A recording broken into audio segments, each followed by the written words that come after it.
दो जिलों कांगड़ा और चंबा की भाग्य रेखा उतराला होली सड़क मार्ग निर्माण का कार्य शुरू होने के लिए विधायक मुल्कराज प्रेमी ने मुख्यमंत्री का आभार जताया। उन्होंने कहा कि उतराला होली सुराही पास सड़क मार्ग के लिए सबसे मुश्किल काम फॉरेस्ट क्लियरेंस करना था, जिसके लिए उन्होंने मुख्यमंत्री और वन मंत्री के प्रयासों से इस सड़क मार्ग का कार्य शुरू किया गया है। बैजनाथ विधायक मुल्कराज प्रेमी की अध्यक्षता में समीक्षा बैठक आयोजित हुई। बैठक में जानकारी दी गई कि मिनी हरिद्वार से विख्यात बैजनाथ में खीरगंगा घाट के स्वरूप को बदलने का काम शुरू कर दिया गया है, जहां भव्य रूप से पवित्र घाट तैयार होगा और लोगों को अस्थि विसर्जन करने के लिए पूरी सुविधाएं प्राप्त होगी। विधायक ने कहा कि बैजनाथ विधानसभा के सभी क्षेत्रों में विकासात्मक कार्य जोरों पर है। बेड बिल्डिंग, पैराग्लाइडिंग साइट में 2 पार्किंग का निर्माण किया जा रहा है, वहीं पानी और शौचालय की व्यवस्था को पूरा कर दिया गया है। इससे पहले उन्होंने क्षेत्र के विकासात्मक कार्यों को लेकर सभी विभाग के अधिकारियों के साथ समीक्षा बैठक की और उन्हें निर्देश दिए कि जल्द ही लोगों से जुड़े कार्यों को पूरा करें। मुख्यमंत्री जी का धन्यवाद करता हूं कि उनके कुशल नेतृत्व के कारण आज बैजनाथ विधानसभा क्षेत्र विकास के मामले में आगे बढ़ा है, जिसमें आपने कहा है कि उतराला होली सुराही पास का मामला ये एक काफी वर्षों से ये मुद्दा जुड़ा हुआ था, मगर आज सौभाग्य प्राप्त हमें ये है कि इस रोड का काम जो वो चला है। मैंने विधानसभा के चुनाव लड़ने से पहले कहा था कि खीरगंगा घाट को भी बनाएंगे, तो उसका काम भी जोरों शोरों पर चला हुआ है। ये मिनी हरिद्वार आज बन रहा, जो कोविड के समय से लेके आज दिन तक जनता वहां पर आ रही है, अपनी श्रद्धा के साथ आ रही है, और जो क्रियाक्रम होते हैं अस्थियां भी विसर्जन का काम भी वहां पर हो रहा है, और आज तेज गति के साथ वहां पर काम चला हुआ। तो सोसाइटी के सचिव को चावल बोरियों को पंजाब में बेचते हुए रंगे हाथों पकड़ा गया है। मामला पंचायत कोलावाला टोबा का है, जहां पर सोसाइटी के सचिव दर्शन कुमार को थाना कोट पुलिस ने 90 चावल की बोरियों को बेचते हुए रंगे हाथ पकड़ा। जानकारी के अनुसार थाना कोट पुलिस प्रभारी गौरव ने कोलावाला टोबा के सोसाइटी के सचिव सेल्समैन दर्शन कुमार सुपुत्र रामलाल निवासी गांव नीला को पंजाब के जर्जर गांव निवासी गुरमेल सिंह को 90 बोरियां चावल बेचते हुए रंगे हाथ पकड़ लिया, जिसके चलते दर्शन कुमार को थाना कोट पुलिस ने धारा 409 के अंतर्गत गिरफ्तार कर मामला दर्ज कर लिया है। बताया जा रहा है कि दर्शन कुमार 2 सोसाइटियों को मिलने वाले चावल को जर्जर गाँव में गुरमेल सिंह को बेच रहा था। उसे इस बात की भनक नहीं थी कि पूर्व प्रधान बलबीर सिंह पप्पी और वर्तमान उप प्रधान मोहनलाल भी उसके पीछे लगे हुए थे। सचिव दर्शन कुमार ने माल को एक टेम्पो में लोड करके उसे गुप्त रास्ते से गांव झिड़िया से होते हुए गांव जर्जर में ले गया। उसने वहां पर गुरमेल सिंह को, जो कि मक्की और धान गेहूं को बेचने का काम करता था, उसके हवाले कर दिया। फिलहाल दर्शन कुमार को गिरफ्तार कर लिया गया है। नैना देवी जी जहाँ पर इसका स्टोर है सोसाइटी का, वहाँ से 90 बोरी दर्शन कुमार जो सेक्रेटरी सोसाइटी टोबा का है, उसने एक गाड़ी में लोड किए और उनको अपने निजी स्वार्थ से दूसरी जगह झज्जर में गुरमेल सिंह नामक का जो व्यक्ति है उसके घर में रखे और बेचने की नीयत से वहां ले गया है। तो उस कंप्लेंट पर पुलिस थाना कोर्ट में मुकदमा दर्ज हुआ है और उसमें कार्रवाई करते हुए दर्शन कुमार और जो गुरमेल सिंह जहां राशन बरामद हुआ है, जिनमें 50 बोरियां आपकी चावल की खुली हुई और 40 बोरियां पैक्ड जो बरामद हुई थी चावल की, तो वह उस गुरमेल सिंह नामक व्यक्ति को भी गिरफ्तार किया गया है और आगे की कार्रवाई अभी जारी है। हिमाचल प्रदेश में आगामी 30 मई को एचआरटीसी के पहियों की रफ्तार थम जाएगी। दरअसल मांगे पूरी न होने से नाराज परिवहन निगम के चालकों ने 30 मई को चक्का जाम करने का निर्णय लिया है। 12 मई से परिवहन निगम के चालक लगातार गेट मीटिंग कर अपनी मांगों से सरकार को अवगत करवा रहे हैं, लेकिन अभी तक इनकी मांगों की तरफ कोई गौर नहीं किया गया। नाहन में चालकों की गेट मीटिंग के बाद मीडिया से बात करते हुए परिवहन निगम चालक यूनियन के प्रदेश कोषाध्यक्ष धर्मेंद्र शर्मा ने बताया कि गेट मीटिंग का आज अंतिम दिन है और सरकार को चालक यूनियन की तरफ से अल्टीमेटम दिया गया है कि 29 मई से पहले उन्हें वार्ता के लिए बुलाया जाए और अगर वार्ता सफल नहीं रहती है तो 29 मई रात 12 बजे के बाद निगम के कर्मचारी काम छोड़ो आंदोलन शुरू कर देंगे। एचआरटीसी कर्मियों का कहना है कि हिमाचल प्रदेश में अधिकतर विभागों में छठा वेतन आयोग लागू हो चुका है, लेकिन एचआरटीसी महकमे में कर्मचारियों को इसका लाभ नहीं मिल रहा।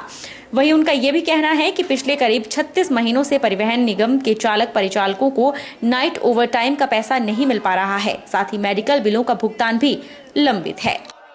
और हमने कल जो है सरकार को अल्टीमेटम दे दिया है कि 29 तारीख की रात को 12 बजे के बाद हिमाचल पथ परिवहन कर्मचारी जो है वो काम छोड़ो आंदोलन शुरू करेंगे।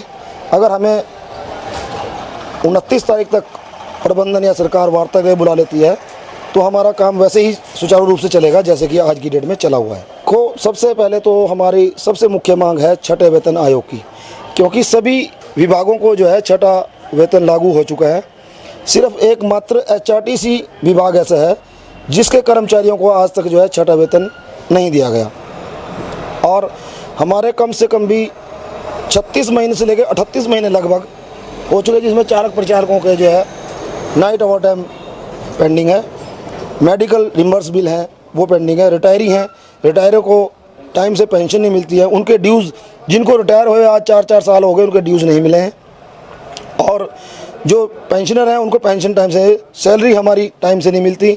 जब तक आवाज़ नहीं उठाते तो बिना आवाज़ उठाए हमें सैलरी भी बड़ी मुश्किल से मिलती है। प्रदेशव्यापी आह्वान पर Himachal Pradesh HRTC driver union Bilaspur इकाई ने भी अन्य परिवहन कर्मचारियों के साथ 8वें और अंतिम दिन गेट मीटिंग कर प्रबंधन और सरकार के खिलाफ खूब नारेबाजी की और रोष प्रकट किया। बताया गया कि 30 मई को एचआरटीसी कर्मचारी अपनी मांगों को लेकर हड़ताल करेंगे। एचआरटीसी ड्राइवर यूनियन के जिलाध्यक्ष सुखदेव सिंह ने कहा कि प्रदेश सरकार और एचआरटीसी प्रबंधन द्वारा एचआरटीसी के चालकों और परिचालकों की मांगों की अनदेखी की जा रही है और 8 दिन बीत जाने के बाद भी सरकार और एचआरटीसी प्रबंधन ने कोई निर्णय नहीं लिया है, जिसका अब एचआरटीसी प्रबंधन और सरकार को खामियाजा भुगतना पड़ेगा। उन्होंने गेट मीटिंग करते हुए निर्णय लिया है कि 23 मई को कोई भी कर्मचारी काम नहीं करेगा और काम छोड़ो आंदोलन पर 24 घंटे की हड़ताल पर रहेंगे, जिससे आम जनता को भी काफी परेशानियों का सामना करना पड़ेगा। उन्होंने बताया कि अभी तक भी एचआरटीसी के चालकों और परिचालकों को पिछले 36 महीने के ओवरटाइम का भुगतान नहीं हुआ है। वहीं अब तक छठे वेतन आयोग की सिफारिशों को एचआरटीसी प्रबंधन और सरकार ने लागू नहीं किया, जबकि अन्य विभागों में छठे वेतन आयोग की सिफारिशों को लागू कर दिया गया है। इससे पहले एचआरटीसी कर्मचारियों और अन्य विभागों के कर्मचारियों के लिए वेतन आयोग की सिफारिशों को एक साथ लागू किया जाता रहा है। उन्होंने सरकार और एचआरटीसी प्रबंधन को चेतावनी देते हुए कहा है कि अगर सरकार और एचआरटीसी प्रबंधन ने उन्हें फिर भी वार्ता के लिए नहीं बुलाया तो उसके बाद आगामी रणनीति तय की जाएगी। काम छोड़ो आंदोलन का मतलब है कि 30 तारीख को हमने गाड़ियां नहीं हम चलाएंगे और गाड़ियां ना चलाने से जो भी जैसे भी स्थिति बनेगी स्टेट बॉडी का जो भी हमें आदेश होगा उस हिसाब से हम काम करेंगे और समय रहते हमारा जो सरकार से व निगम प्रबंधन से आग्रह रहेगा कि वो इस स्ट्राइक को, हम नहीं चाहते कि ये स्ट्राइक हो, पर इस समय रहते इसको अगर पहले ही इसमें समझौता या हमारे साथ कोई इसमें वार्ता या ऐसी कोई बात हो जाए तो हम नहीं चाहते कि हम स्ट्राइक में जाएं या हम उसमें कोई काम छोड़ो आंदोलन करें जिससे कि लोगों को परेशानी हो। तो औद्योगिक इकाइयों को सरकार द्वारा बेहतर सड़क सुविधा मुहैया करवाने के दावे खोखले नजर आ रहे हैं। नालागढ़ रोपड़ मार्ग पर स्थित सैनी माजरा से बीड़ पलासी की ओर जाने वाली सड़क पर कई गांव और इंडस्ट्री हैं, लेकिन इस मार्ग की हालत को आज तक नहीं सुधारा गया। 15 साल पहले बनाई गई सड़क को आज तक अपग्रेड और पक्का नहीं किया गया। मार्ग को पक्का करने के लिए फॉरेस्ट क्लियरेंस का इंतजार किया जा रहा है। नालागढ़ रोपड़ मार्ग पर स्थित सैनी माजरा से बीड़ पलासी की ओर जाने वाली सड़क पर कई गांव और इंडस्ट्री है, लेकिन इस मार्ग की हालत को आज तक नहीं सुधारा गया। कई सालों पहले यह मार्ग बिना क्लियरेंस के बनाया गया था। अब एक बार फिर से फॉरेस्ट विभाग ने बीबीएनडीए और इंडस्ट्री डिपार्टमेंट से जवाब मांगा है कि कब और कैसे मार्ग को बनाया गया था। अब फॉरेस्ट विभाग ने एक रिपोर्ट तैयार कर केंद्र सरकार को भेजी है। स्थानीय लोगों का कहना है कि विभागों के अधिकारी बोलते हैं कि कागजों में सड़क नहीं है, तो कैसे मार्ग पर बनी 11 कंपनियों को बिना सड़क के प्लांट लगाने की मंजूरी दी गई। मार्ग को पक्का करने के लिए फॉरेस्ट क्लियरेंस का इंतजार किया जा रहा है। वर्ष 2016 में मार्ग को अपग्रेड करने के लिए BBNDA की ओर से HPSIDC बद्दी को करीब 1,69,00,000 की राशि ट्रांसफर की गई थी, लेकिन फॉरेस्ट विभाग से NOC न मिलने के बाद पैसा वापस BBNDA को भेज दिया था। पूर्व में मंत्री रहे स्वर्गीय सरदार हरि नारायण सैनी ने इस मार्ग को पक्का करवा लोगों को मुख्य मार्ग तक जोड़ा था। उसके बाद किसी भी भाजपा और कांग्रेस के नेता इस मार्ग को पक्का करवाने में दिलचस्पी नहीं दिखाई। गांव के लोग कई बार मार्ग को दुरुस्त करने की मांग उठा चुके हैं, लेकिन आज तक समाधान नहीं हो पाया। वहीं लोगों ने सरकार को चेतावनी दे डाली है कि उनकी मांग अगर पूरी नहीं हुई तो आने वाले चुनावों का ग्रामीण बहिष्कार करेंगे। प्रदूषण की वजह से बाकी जो गाड़ियाँ आ रही है जा रही है, आपके सामने ही है कितनी धूल मिट्टी उड़ रही है। बच्चे आते हैं स्कूल को, सुबह छोड़ने जाते हैं तो उनके सारी वर्दी भी खराब हो जाती है, और दोपहर को जब लेने जाता है तब भी उनका बुरा हाल होता है। ना तो इस रोड पे पानी छिड़कते हैं। हमारी समस्या यही रोड की है। ये ACC कंपनी है, यहाँ पे दिल्ली की 500-700 गाड़ी आती जाती है, पर ये रोड बिल्कुल ही कच्चा है, टूटा पड़ा है। और आज तो अभी तो गर्मियाँ है, धूल मिट्टी बुरा हाल है। इस टाइम पे जब बरसात आएगी तब इसमें पानी ही पानी खड़ा हो जाएगा सारे रोड पे। तब भी ना तो आज के टाइम में जा सकते हैं यहाँ से धूल मिट्टी की वजह से। उस टाइम पे कीचड़ इतना हो जाता है कि बंदे किसी का बाइक पे पैदल आना जाना इतना दिक्कत हो जाती है। गाँव वालों को जो गरीब हैं बेचारे जो पैदल जाते हैं उनको इतनी समस्या हो जाती है कि वहाँ तक मेन रोड तक पहुँचना ही बड़ा मुश्किल हो जाता है। चंबा जिले के साथ लगती भंडिया पंचायत के आदर्श वरिष्ठ माध्यमिक विद्यालय भंडिया कोठी स्कूल के रोजाना छात्र अपनी जान को जोखिम में डालकर स्कूल के मुख्य द्वार पर लकड़ी के फट्टों को पार कर शिक्षा ग्रहण करने पहुंच रहे हैं। राजकीय आदर्श वरिष्ठ माध्यमिक पाठशाला भंडिया कोठी स्कूल के नीचे सड़क निर्माण का कार्य होने के बाद वहां पर स्कूल के मुख्य द्वार के साथ लगती दीवार भूस्खलन की चपेट में आ गई। हालांकि लोक निर्माण विभाग इस बात से पल्ला झाड़ रहे हैं कि यह भूस्खलन सड़क निर्माण कार्य की वजह से हुआ है। यहां सैकड़ों बच्चों की जिंदगी के साथ इस तरह से खिलवाड़ कैसे कोई कर सकता है। लेकिन इतना समय बीत जाने के बाद भी भूस्खलन की चपेट में आई दीवार को ठीक नहीं किया गया है। ऐसा नहीं है कि यह बात किसी के ध्यान में नहीं हो, चाहे स्कूल प्रबंधन हो या लोक निर्माण विभाग या फिर पंचायत प्रतिनिधि और स्थानीय प्रशासन, ये सभी इस समस्या के बारे में भलीभांति परिचित है। लेकिन उसके बाद भी जिस कार्य को प्राथमिकता के आधार पर करना चाहिए उसे इतने सुस्त ढंग से नजरअंदाज किया जा रहा है। ऐसा लगता है कि प्रशासन इंतजार कर रहा हो कि कहीं कोई बड़ा हादसा फिर हो और उसके बाद यहाँ कोई कार्य किया जाए।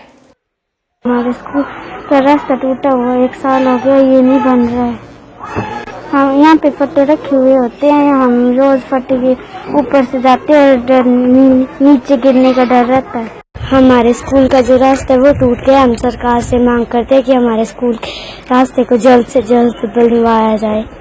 लॉकडाउन के टाइम हमारा रास्ता टूटा था और अभी तक बनाया नहीं गया है। इस रास्ते को टूटे कम से कम 4 महीने हो गए हैं, ये अभी तक नहीं बना।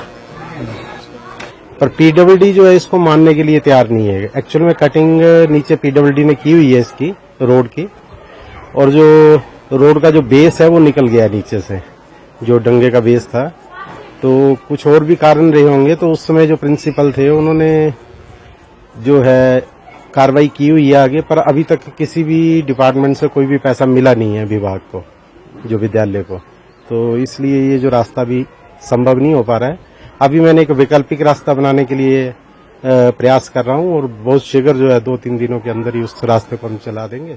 वहीं जब उपायुक्त चंबा DC राणा से इस बारे में पूछा गया तो उन्होंने कहा कि उनके ध्यान में यह बात आई है और उन्होंने तुरंत BDO को प्राथमिकता के आधार पर इस कार्य को करने के आदेश जारी कर दिए हैं।